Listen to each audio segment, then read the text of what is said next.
Zainab Oscar Ali के हवाले से हमने अपनी लास्ट वीडियो में भी बात की थी कि जिनका एक हादसा उनके अपार्टमेंट में पेश आया और उनकी डेड बॉडी 9-10 महीने पुरानी मिली। और बस उसी हवाले से लास्ट वीडियो में बात हुई थी कि हैरत है कि किसी को नहीं पता चला।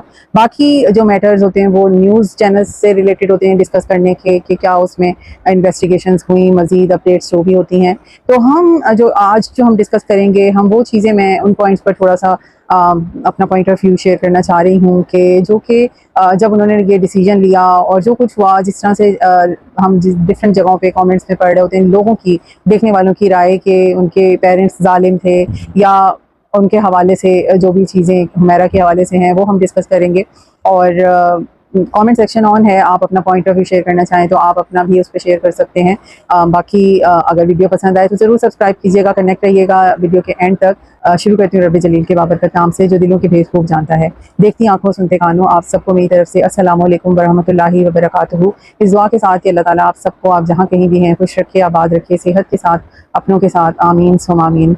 जी, तो हुमैरा के हवाले से हमने अपनी लास्ट वीडियो में बात की थी। तो थोड़ी सी आउटलाइन उसकी यही है कि बात यही की थी कि एक इंसान अपने अपार्टमेंट में दुनिया से चला गया और जाने के बाद उसकी 1 दिन ना 2 दिन ना 3 दिन, इतने महीनों उसकी जो है डेड बॉडी वहाँ पड़ी रही। और ऐसा हो नहीं सकता स्मेल ना आई हो। तो कैसे किसी आसपास रहने वाले लोगों को और जो भी उधर के सर्विसेज के स्टाफ था, जो स्वीपर, मेड, गार्ड या यूनियन जो होती है, आपको बिल्स उसके भी आपके डोर स्टेप पे मिलते हैं, कैसे किसी को इतने महीनों, 1 ना 2 दिन, कोई थोड़े से दिन की स्टोरी भी नहीं है ये। तो वो उन सब चीज़ों पे वो था। लेकिन ये है कि जिस दिन मैंने पोस्ट की थी उसी के मैंने रात में फिर देखी कि रात में न्यूज़ आई कि जो है उनके जो मोबाइल फ़ोन, टैबलेट और लैपटॉप के जो पासवर्ड्स हैं उनकी डायरी से मिल गए हैं और वो उन सबको ऑन कर लिया है जो भी तहकीकाती इदारे हैं उन्होंने।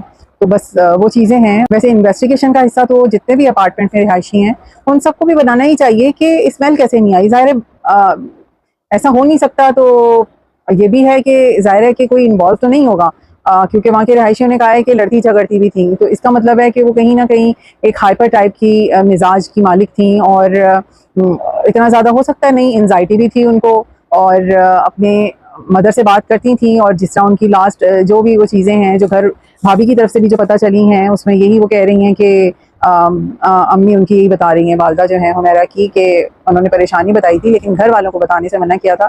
तो इट मीन्स कि थोड़ी सी ज़िद्दी नेचर, गुस्से वाली नेचर उनकी ख़ानदानी भी है, क्योंकि उन्होंने अपनी पूरी ज़िद की और अपना जो उन्होंने ज्वाइन करना था शोबिज़, उन्होंने अपने वालिद साहब को ज्वाइन करके दिखाया। और नाराज़ तो उन्होंने किया ना अपने वालिद को, जिन्होंने उन्हें पढ़ाया लिखाया, लेकिन उन्होंने उनकी बात नहीं मानी। गलत रास्ता तो था और अब तो वो दुनिया में ही नहीं है कि उन्हें बताया जा सके कि देखो तुम्हें क्यों रोका जा रहा था उस रास्ते से। क्योंकि ये जो आप देखिए ना, जो शोबिज़ की दुनिया है इसमें हर इंसान, हर फैमिली, हर कोई उस माहौल को डाइजेस्ट ही नहीं कर सकता और एडजस्ट भी नहीं हो सकता। तो कोई कैसे कोई बाप चाहेगा कि मैं उस खुली दुनिया में जहाँ पर आप मतलब हर चीज़ गुमराही के रास्ते पर है ना, आप कैसे। और अब आप उनकी फैमिली को देखें तो अंदाज़ा हो रहा होगा कि इजाज़त मिलना मुमकिन ही नहीं था। तो अब जहाँ पे बगावत करती हैं लड़कियां बेटियां इस तरह की अपने बाप के खास तौर पे फैसले के अगेंस्ट जाकर, और वो फिर इस तरह की शोबिस की दुनिया ज्वाइन करती हैं, तो वो तो उधर से निकल के अपना उनका फैसला था कि मैंने कराची में रहना है। जो भी तो उनकी भाभी जिस तरह कह रही हैं कि उनके ऊपर सख्ती तो होनी थी, कोई और बाप भी होता तो जो है वो भी अपनी बेटी को यूँ इजाज़त नहीं देता और सख्ती ही करता रोकने के लिए। हाँ, सख्ती के बाद भी अगर औलाद ना रुके तो वो बगावत कहलाती है, और वो बगावत करके अपने घर वालों को, अपने माँ बाप को नाराज़ करके, और जो रास्ता लेना चाहता है वो बच्चा निकल जाता है। हुमैरा ने एक्चुअली यही किया अपने फादर के साथ। तो फिर ज़रा ज़ाहिरी बात है कि बाप का गुस्सा होना बनता है। और जो है होता यही है कि जब ऐसी औलाद, ख़ासतौर पे बेटी हो या बेटा, जब वो निकल जाते हैं ना, जो पीछे जो ख़वातीन या जो मेंबर्स होते हैं उनके लिए सख्तियाँ बढ़ जाती हैं। आज इसने ये कदम उठाया तो कल इसके देखे देखी दूसरे बच्चियाँ जो हैं, ख़वातीन जो हैं, इस तरह की बगावत ना करें। तो क्या ही फिर जो भी आपकी हर फैमिली की एक लिमिट्स होती हैं, कोई ज़ाहिरी बात है कि हर फैमिली का कोई तरीक़ेकार होता है। तो ये उससे बगावत करके निकल आई। अब जब उनको मुश्किल वक्त था, उन्होंने अपनी वालदा को तो बताया है, लेकिन वो अपने वालिद या बाकी सबको नहीं बताना चाह रही थी। तो उनमें खुददारी भी थी और उनको पता था कि अब वो मुश्किल में हैं, और वो जो घनी छाँव जो बाप की इजाज़त या बाप की होती है, वो अपने हाथ से जो है वो ख़त्म कर चुकी थी। तो वो अपने मसाइल खुद हल करना चाह रही होती थी। माँ से मदद मांगी, लेकिन माँ कैसे करती, बाप के मतलब ताउन के बगैर तो नहीं हो सकता था।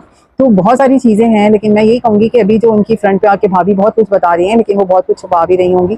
फैमिली में सख्तियाँ होती होंगी, लेकिन भाभी को ये सोचना चाहिए कि कल को उनकी बेटी उनसे यूँ इजाज़त मांगे या यूँ शोबिज़ ज्वाइन करने की, या जो भी, ये कोई शरीफ तो नहीं समझा जा रहा होता हमारे माशरे में, और ना ही उन जगहों पर इस्लाम को फॉलो किया जा रहा होता है। हाँ, मैं ये नहीं कहूँगी कि वहाँ पर सभी बुरे होते होंगे, लेकिन जो भी है वहाँ पे, जो भी है, हम उन चीज़ों को, उन कामों को डिफेंड नहीं कर सकते जो अब हमें बहुत ही ओपनली नज़र आ रहे होते हैं। तो जो है, भाभी को जो अपने मामलात हैं, घर के जो उनके मामलात हैं, वो इस वक्त हुमैरा के नाम को, उनके इंसिडेंट को यूज़ करके नहीं रिजॉल्व करने चाहिए। कोई भी फैमिली अपनी बेटी को इजाज़त नहीं देगी, जो भी और वैसे भी इस वक्त तो हमारी जो ये मीडिया शोबिज़ इंडस्ट्री है, उसमें देखा जाए तो जो पुराने जो एक्टर्स हैं, उनकी औलादें और फिर अब उनकी भी औलादें जो हैं वो काम कर रही हैं। तो उनके लिए तो वो एक फैमिली इन्वायरमेंट कहला सकता है कि उनके माँ बाप से लेके उनके फिर बच्चे और फिर अब उनके बच्चे आ रहे हैं, तो उनके लिए प्रॉब्लम्स नहीं होती होंगी। लेकिन जो एक आउटसाइडर आता है अपना कोई पैशन लेकर कि उसका एम है कि वो कोई सुपरस्टार बने, तो बाय लक तो कोई आगे निकल जाए क्योंकि कि उसको कोई हिरासमेंट ना हो, ब्लैकमेलिंग ना हो, या कोई लैग पुलिंग ना हो कि उसके रास्ते में रुकावट बने। लेकिन वैसे जो है, एक जिसका कोई ताल्लुक ही ना हो, जिसकी फैमिली में भी कोई ना हो, आके अपनी जगह, मुझे लगता है ऐसी जगह पे बनाना जो है ना बहुत ही मुश्किल है। और खैर, हुमैरा ने जो भी अपना एम बनाया हुआ था, उन्होंने वो चीज़ ज़रूर हासिल तो की है। जिस एम को लेकर आई थी, वो उस इंडस्ट्री में अपनी जगह बनाने में कामयाब हुई, और उन्होंने अच्छे जो स्टार्स थे, बड़े जो एक्टर्स थे, उनके साथ काम किया, और जो फेमस ब्रांड्स थी, जो भी, अगर उन्होंने कहीं पर डिज़ाइनर्स वगैरह की जो मॉडलिंग की, वो भी उन्होंने बहुत ही अच्छे नाम वालों की है। लेकिन उनकी लाइफ उसमें इतनी थी, वो जो बैक हैंड के अंधेरे थे, वो उन तमाम चीज़ों को जान गई थी, और वो मुश्किल में पड़ी हैं। अब इनके साथ कुछ भी हो सकता है, सडन हार्ट अटैक भी हो सकता है कि हार्ट फेलियर हो गया है, जो कि अभी बहुत कॉमन हुआ है। और हमने पिछले दिनों एक टीचर भी देखे थे कि इसी तरह से पढ़ाते हुए उनका हार्ट कार्डियक अरेस्ट हुआ, और उनकी सडन डेथ उसी वक्त हो गई थी। और हमने खुद भी अभी अपने भी इलाके में इसी तरह से देखा, एक केस हुआ कि खड़े खड़े साहब थे, उनकी डेथ हो गई, और बिल्कुल ठीक ठाक अपना काम वाम से बातें करते करते जो है वो गए हैं अपने घर में ड्राइव करके, और बस खड़े हुए थे और डेथ हो गई। सेम इसी तरह भी हो सकता है उनके साथ। ये भी हो सकता है कि वो डिप्रेशन में, क्योंकि जो उनका लेटने का जो एक नज़र आ रहा है कि जो उल्टी हैं वो, और हाथ उनके दोनों नीचे हैं, तो वो तो कोई रोते हुए भी उस तरह लेट सकता है कि आप किसी गिल्ट में रो रहे हैं, रोते रोते आप बेहोश हो गए, या कुछ भी मामला हो सकता है। या फिर वो जिस तरह उनकी इन्वेस्टिगेशन में भी आया है कि लास्ट उन्होंने इन ड्राइव बुक कराई थी, लेकिन वापसी का कोई उसमें नहीं मिल रहा कि वापस फिर कैसे घर आई वो। तो हो सकता है कि फिर उनको खुदा न खास्ता कहीं पे कोई नशावर चीज़ दी गई हो कि वो आने के बाद जो है इस तरह से लेटी हैं, या क्या हुआ है उनके साथ। कुछ तो हुआ ही है उनके साथ, एंजाइटी है या कार्डियक अरेस्ट है, या कुछ भी इस तरह का मामला है, और वो उल्टी लेटी हैं। गिरी हुई पोजीशन लग नहीं रही है इस तरह की, क्योंकि अगर वो गिरती तो उनके हाथ उनके नीचे नहीं आते, मेरा ख्याल है। वो फिर ज़रा फैलते, आड़ा तिरछा इंसान कुछ तो होता ना। तो बस ये है कि अल्लाह ताला से यही दुआ है कि अल्लाह ताला सबके ही बच्चों को नेक हिदायत दे, और माँ बाप का फर्मा बरदार बनाए। क्योंकि अगर हम अपने इस्लामिक पॉइंट ऑफ व्यू से देखें, तो उन्होंने अपने बाप बहुत मुश्किल से अपनी बेटियों के लिए सख्त होते हैं। वो इतने सख्त हुए, हमें नहीं पता कि वो कितना नाराज़ करके घर से निकली थी, या जो भी, जो उसकी जगह नहीं थी, उसने उस जगह को आपके साथ, अगर वो बार बार इसीलिए कह रही होती ना, जब फैमिली ना हो, फैमिली सपोर्ट ना हो, आप दुनिया में कुछ नहीं है। अकेला इंसान, और ख़ास तौर पे औरत, क्या कर सकती है? अपने रिश्तों को साथ लेके चलना होता है। और शुरू में जो रिएक्शन जिस तरह फैमिली का आया है, और लोगों को इतराज़ हुआ है कि उन्होंने फ़ौरन फैमिली को बुरा कहना शुरू कर दिया, तो हम क्यों उनकी फैमिली को बुरा कहें? फैमिली ने तो नहीं उनको इस रास्ते पे जाने को कहा। उनको नहीं पता था कि किस तरह से जो है उनकी बेटी अपनी मर्ज़ी से, उसने एक दूसरे शहर में अकेले रहने का फ़ैसला किया, और उसके साथ क्या हुआ, किस तरह डेथ हुई। ज़ाहिर बात है, ख़ानदानी जो होगा कोई, उसको अपनी इज़्ज़त अज़ीज़ होगी। उसको नहीं पता कि जिस रास्ते पे जाने से उन्होंने अपनी बेटी को रोका, और अब वो जिस तरह की खबरें आ रही हैं, तो वो कैसे फ्रंट पर आ जाएं। यकीनन उनको उनके जानने वालों ने, उनके ख़ानदान वालों ने बोला होगा, तो वो राज़ी हुए होंगे, क्योंकि अभी भी उनके फादर इस पोजीशन में नहीं थे कि वो मीडिया का सामना करें, उनसे बात करें। ज़ाहिर बात है, ये जिस तरह का मामला है, उसमें किस तरह के सवाल जवाब किए जाते हैं। उस बाप का क्या कसूर कि जिसने पहले ही अपनी बेटी को रोका था, और आज वो किस अंजाम पे पहुंची है। तो ये नसीहत है औलादों के लिए कि ना अपने माँ बाप की नाफरमानी इस तरह करें। माँ बाप ही अपने औलाद के सगे होते हैं, वो कोई बुरा नहीं चाह रहे होते। तो हमें नहीं, उनके घर वालों को या जो भी है, उनकी पूरी फैमिली उनके साथ सपोर्ट बन के खड़ी हुई है। और अल्हम्दुलिल्लाह वो अच्छे ख़ानदान की बेटी थी, तो शुक्र है कि इस भी हालत तक पहुँच के उसकी डेड बॉडी का पता चल गया 10 महीने बाद। और बेशक शुरू में उन्होंने मना किया, लेकिन अल्हम्दुलिल्लाह उसकी तदफीन, उसकी जो भी आखिरी रसूमात, जो भी मामलात थे, उनके अपने वुरसा के हाथों हुए। शुक्र है उसको लावारिस नहीं करार दिया गया, या अनजान लोगों के हाथों जो है उसका जो है तमाम तदफीन के मराहिल से वो नहीं गुजरी। तो अल्लाह ताला से हमें उसकी गुनाहों की माफ़ी और मफ़रत की दुआ मांगनी चाहिए। और अल्लाह की तरफ से हर चीज़ होती है। लोग कह रहे हैं कि देखो मीडिया वाले कोई आए नहीं, अच्छा ही है, मीडिया वालों का आना उधर बनता भी नहीं था, क्योंकि मीडिया से उनकी फैमिली का कोई ताल्लुक नहीं था। अल्लाह ताला उनकी वालदा को सब्र अता करे। और दूसरा, जो उनकी भाभी के जो मामलात हैं उनको अपने घर में ही रिजॉल्व करने चाहिए। बहुत से घरों में बहुत कुछ हो रहा होता है, लेकिन उसको, अगर ये सब कुछ ना होता तो उनकी भाभी मीडिया पे आके क्या ये सब कर सकती थी? तो इस वक्त हुमैरा को यूज़ करके जो है उन तमाम चीज़ों को, जो उनके पर्सनल मैटर्स हैं, सामने नहीं लाने चाहिए। और उनके वालिदैन को, वालिद को, भाइयों को ज़रूर ये समझना चाहिए कि उनको रवैयों में अब अपनी बाकी घर की बेटियों और ख़वातीन के लिए, और जितने भी फैमिली के बच्चे हैं उनके लिए एक नरम रवैया इख्तियार करना चाहिए, क्योंकि गुस्सा भी जो है दूसरे इंसान को बगावत की तरफ लेके जाता है। जिस वक्त उसको, हुमैरा को अपनी गलतियों के एहसास होने शुरू हुए थे, अगर उनकी वालदा के पास वो बात करती थी तो उन्हें ज़रूर उनके भाइयों से और वालिद से मना करने के बावजूद डिस्कस करना चाहिए था, और उसको अपने घर में आने की इजाज़त देनी चाहिए थी, ताकि जो बात उसको शुरू में जो वो चाह रही थी कि मैंने शोबिज़ में जाना है, और नहीं अपने जोश में समझ में आ रहा था, तो हो सकता है कि अगर उसको दोबारा घर आने की इजाज़त मिलती, उसका बाप उसके सर पे हाथ रखता, भाई सर पे हाथ रखते, नरम रवैया इख्तियार करते और उसको कायल करते कि अब तुमने अपना एक हद तक शौक पूरा कर लिया है, अभी भी ये रास्ता छोड़ दो, और शायद वो इस तरह की मौत से बच पाती। तो गुस्सा या सख्ती जो होती है वो भी बहुत जगह जो है मामलात को ख़राब करने का बाइस होती है, क्योंकि दुनिया में ऐसा नहीं है कि सारे बुरे लोग हैं, अच्छे लोग भी मौजूद हैं। हमें दुआ करनी चाहिए कि हमें ज़िंदगी में अच्छे मुखलिस लोग मिलें, नेक लोग मिलें, और हमें गलत रास्ते पे डालने वाले लोग ना मिलें। तो उस हुमैरा ने तो अपनी ज़िंदगी के जो है तमाम रंग देख लिए, और देख लिया कि जिस चमक दमक के पीछे वो भागी थी, वो चमक दमक उसके काम नहीं आई। असल में वो राख थी। वो उसके लिए कोई ना सोना थी, ना चांदी थी, ना हीरे मोती थी, वो राख थी, और उन अंधेरों में उसको वो ले डूबी। वजह जो भी बनी हो, लेकिन अंजाम अच्छा नहीं हुआ। और देखने सुनने कोई इस बेहिस दुनिया में से नहीं आया, ना मोहल्ले वाला और ना वो लोग जिनके आसपास वो हर वक्त घूमती थी, क्योंकि उसकी मोबाइल से, उसकी जो भी डिजिटल ऐप्स हैं, उसे पता चल चुका है कि वो लास्ट टाइम तक भी लोगों से राब्ते में थी। जब वो स्क्रीन से आउट हुई, वो नज़र नहीं आई, तो क्यों किसी को फिक्र नहीं हुई, क्यों किसी ने रिपोर्ट दर्ज नहीं करवाई?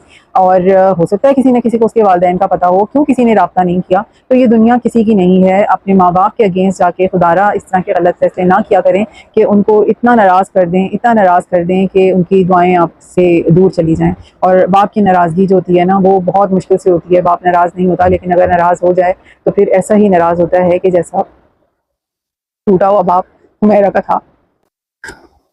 तो बहुत अफसोस हो रहा था मुझे उनके वालिद साहब को देख के, जिसने अपनी बेटी को उस रास्ते से रोका था, लेकिन फिर भी आखिर को वो बेटी थी, उसके जनाजे को कांधा देने आखिर बाप को आना पड़ा। और पता नहीं किन किन सोचों में उस वक्त वो डूबे हुए होंगे। और एक बच्चे को, अपनी किसी भी बेटा हो बेटी हो, पाल के इतना बड़ा करना, और उसको किसी गलत रास्ते से रोकना, और उसका फिर गलत अंजाम देखना, माँ बाप के लिए बहुत ही तकलीफ है। तो मीडिया वालों को भी इतना इस चीज़ को अब वाइंड अप करना चाहिए। जो इन्वेस्टिगेशन इदारों की तरफ से हो रही हैं, नताइज का इंतज़ार ज़रूर करना चाहिए, और फैमिली को देखना चाहिए, उनसे इन टच रह के कि आखिर उनकी बेटी के साथ हुआ तो क्या हुआ। और इस जो भी केस है, जब ये तकमील पे पहुँचे, चीज़ें डिस्क्लोज़ करके दूसरों की और औलादों को जो गुमराही के रास्ते पर जाते हैं, माँ बाप को नाराज़ करके, ज़रूर दुनिया को बताना चाहिए, ताकि जो है कोई बच सके, कोई बच सके। तो जो गलत रास्ता है उसका अंजाम भी गलत ही होता है। ये देखने वालों के लिए बहुत बड़ा एक सबक है, क्योंकि बेशक वो बहुत अच्छे काम करती थी। वो जाती थी मुख्तलिफ़ इदारों में, माजूर मासूम बच्चों के लिए ओल्ड एज होम्स में जाती थी, और वक्त गुजारती थी ऐसे लोगों के साथ जिनका कोई नहीं है, जो अकेले हैं। उनके साथ एक वक्त गुजार के वो अपनी जो इनर जो सेटिस्फेक्शन, जो कमी उसकी ज़िंदगी में थी, और जो सब कुछ वो खो चुकी थी, वो उस सेटिस्फेक्शन के लिए जाती थी। तो वो सेटिस्फेक्शन आपको टेम्प्रेरी उधर वक्त तो गुजर जाता होगा, लेकिन आपको वो बाप की शफकत मिल नहीं सकती थी। और उसके बाद जो सख्तियाँ, मिजाजों की सख्तियाँ, घर में सख्तियाँ आप हुमैरा के जाने के बाद बाकियों ने झेली होंगी, वो बिल्कुल अलग होंगी। मुमकिन है वही सख्तियाँ जो है उनकी भाभी झेल रही हो, और कहीं ना कहीं इशारा ये मिलता है कि उनकी फैमिली एंजाइटी और डिप्रेशन की भी कहीं ना कहीं मरीज़ है, और हाइपर गुस्से के मिजाज वाली। उन सब चीज़ों पे गौर करके अपनी आने वाली नस्लों के लिए नरम रवैया और नरम तरीके से जो है मामला को हैंडल करना, और इस बात को, इस वाक़े को सबक मिलना चाहिए। अगर आगे कोई जाए तो आप अपने रवैयों में तब्दीली पैदा करें। हुमैरा के घर वाले और जहाँ जहाँ इस तरह के मसाइल से दो चार हैं, माँ बाप और औलादें, तो अल्लाह ताला हिदायत दे, नरम रवैया इख्तियार करने की तौफीक अता फ़रमाए, और माँ बाप की फरमाबरदारी करने की तौफीक अता फ़रमाए। और दुनिया जो है वो बहुत ज़ालिम है, वो किसी की नहीं होती, ये नज़र आ जाना चाहिए। आपके साथ काम करने वाले आपके सिर्फ प्रोफेशनल कॉम्पिटिटर्स होते हैं, वो आपके सगे नहीं हो सकते। और कभी आप दुनिया को अपना वीक पॉइंट, वीकनेस ना दें। आप स्ट्रॉन्ग अपनी फैमिली के साथ रह के ही रह सकते हैं। आपकी वीकनेस जब शेयर आपकी अपनों में हो तो वो आपकी स्ट्रेंथ बन सकती है। उनके मशवरों से, उनकी एडवाइस, उनके सजेशन आपके लिए आपकी स्ट्रेंथ बन सकते हैं। दुनिया आपको मज़ीद गुमराह करके इस अंजाम तक पहुंचा देगी। कितने ही ऐसे वाक़यात हो गए। आयशा खान इतनी बड़ी, इतनी मतलब उम्र उन्होंने शोबिज़ में गुजारी, आखिर में क्या हुआ, अपने अपार्टमेंट में अकेली उनकी भी डेड बॉडी मिली। सना यूसुफ जो यंग टिकटॉकर थी, उसके साथ जो हुआ उस पर भी अफसोस हो रहा था बहुत ज़्यादा, लेकिन एक गलत रास्ते का अंजाम गलत है ना। उनके फादर कह रहे हैं कि मेरी बेटी टिकटॉकर नहीं थी, इंस्टाग्रामर थी। उन बेचारे को पता ही नहीं है कि पहले तो वो टिकटॉकर बनी है। तो आजकल टिकटॉकर्स और इन्फ्लुएंसर्स जिस तरह एक दूसरे से ताउन कर रहे होते हैं, और फिर एक दूसरे की वीडियोस में आने के लिए, चंद व्यूज़ के लिए अननोन लोगों से राब्ते बना रहे होते हैं, तो ये ख़तरनाक ही है ना। आपको नॉर्मली तो आप हर एक से ना बात करते हैं, और अपने व्हाट्सएप तक या अपने कॉन्टैक्ट नंबर तक नहीं आने देते। तो वो वाक़या इसी चीज़ का नतीजा था। और हालांकि वो लड़की ना उससे दोस्ती में इंटरेस्टेड थी, सना यूसुफ ना कुछ, लेकिन उसका अंजाम कितना बुरा हुआ कि खुद आपने एक अनजान लड़के को अपने पीछे लगाया, और आपके पीछे वो गलत मायनों में चला गया, और आप मौत के मुंह तक चली गई, अपनी ज़िंदगी खो बैठी। और वो भी अपने माँ बाप की, दो ही बच्चे थे उनके, एक बड़ी बेटी और एक उससे छोटा भाई था। तो उस माँ को सब्र कैसे आएगा। आदत तो हो जाएगी, लेकिन वो जब बैठ के सोचेगी, वो खला उसकी बेटी जो दुनिया से चली गई, कोई रिश्ता कोई भी नहीं पूरा कर सकता। तो अल्लाह ताला हिफ्ज़ मान में रखे हर एक के बच्चे को, और बुरी सोहबत से बचाए, बुरी नज़र से बचाए, और हिदायत दे, नेक रास्ते पे चलने की तौफीक दे। आमीन सुम आमीन। और बस इसमें गलत डिसीजन एक इंसान को कहाँ से कहाँ ले गया, कोई इसमें जालिम नहीं है। हर माँ बाप अपने बच्चों के लिए अच्छा फैसला करना चाहते हैं। हाँ, बेटी ने नाफरमानी ज़रूर अपने बाप के फैसले की थी, जिसका खमियाजा उसके ख़ानदान के लोग भी अभी तक भुगत रहे हैं, और वो तो इस दुनिया से ही चली गई। और माशरा जो है उसकी बेहिसी हमें नज़र आ गई है कि इंसानियत हमारे माशरे में ख़त्म हो चुकी है। Thank you so much. अल्लाह हाफ़िज़।